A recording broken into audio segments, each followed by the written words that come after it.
So you've made it to my last video. I've saved the best for last. These are my favorite things to do in library research. And typically I do this like 3 or 4 times a day. So for what it's worth.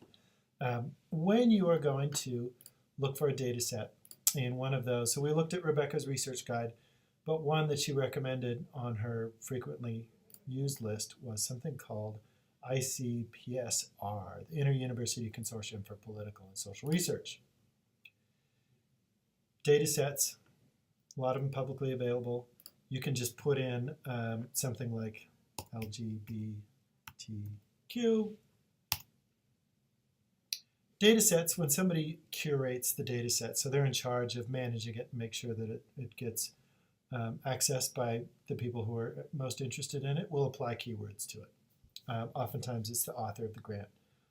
So one of those keywords for these, there's only 12 studies, but one cool thing you can do is you can click on here and you can see in the bibliography provided in this database what are the ones that are most cited. That means that it has something called impact.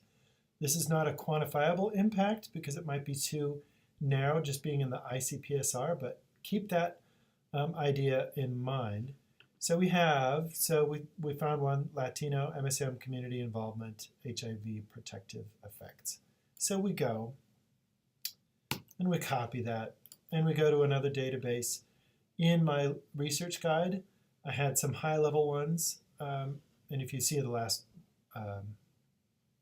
video, you can see those. But one of them is called Scopus, and all the databases in that list show up in here as well under the letter. So Scopus,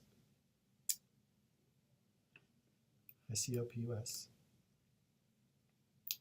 This is all the top tier journals representing all of the different fields of study that you can have here on campus. So in this one, I'm not just looking in social sciences, but I'm looking at like mathematics, and I'm looking at engineering. But I'm not looking at mathematics, engineering, and social sciences and social work in complete. I'm only looking in those journals that have been cited the most. So again, that theme of impact. So here I'm looking for this data set. And no documents were found. Isn't that cruel? When you go into those other databases, this might be like an ethnic studies database that you would look for, since it's related to that Latino keyword, or it might be attached to one article only that you find. What do you do when you need to find other information related to your topic, but not tied to that one data set?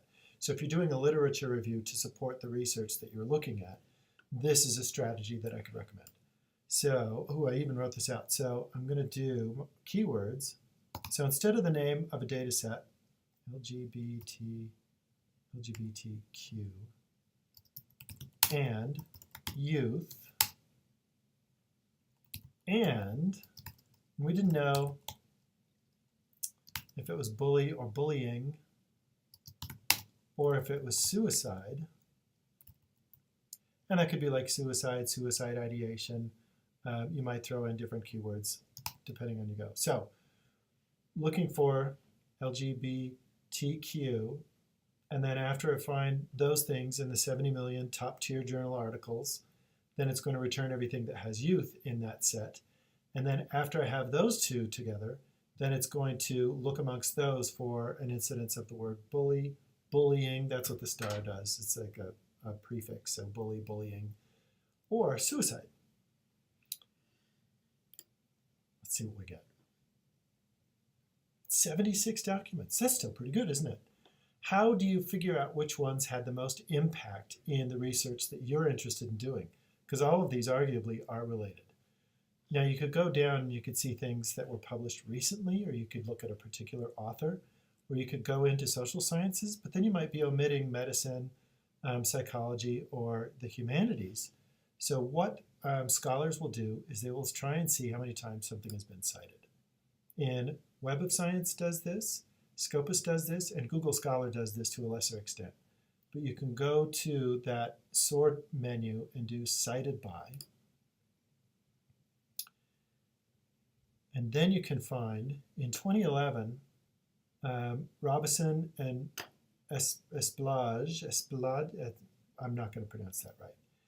This article, Inequities in Educational and Psychological Outcomes, was so important that 126 other scholars could not publish their work unless they cited this one. That's essentially what that means. So that has what's called a high impact. So these two authors could apply for grants with that impact rating, or they could apply for tenure, jobs, honorariums, prizes, speaking engagements, you name it. So this is a quantification of the success of this particular bit of research. When you're doing a look for something that uses a data set, or you're using the keywords or a combination between, you can use Scopus and Web of Science to figure out which ones have the greatest amount of impact. Another follow-up, and this, you're starting to go down a rabbit hole with this as I roll my eyes, but if this one turns out to be the perfect article, go and click on the number of things that have cited it. So since 2011, these are the things that were inspired by that article, at least in part, and you can sort those by number of times cited too. And so it goes on and on and on. But when you're doing a literature review, if you have 3 or 4 articles that all say the same thing, you want to have probably the newest article and the article with the highest impact, or some negotiation therein. And this is a database that can allow you to do that very thing. And this is what people use for building literature reviews all the time. So thanks for watching my video. I hope to see you soon. Have a good one.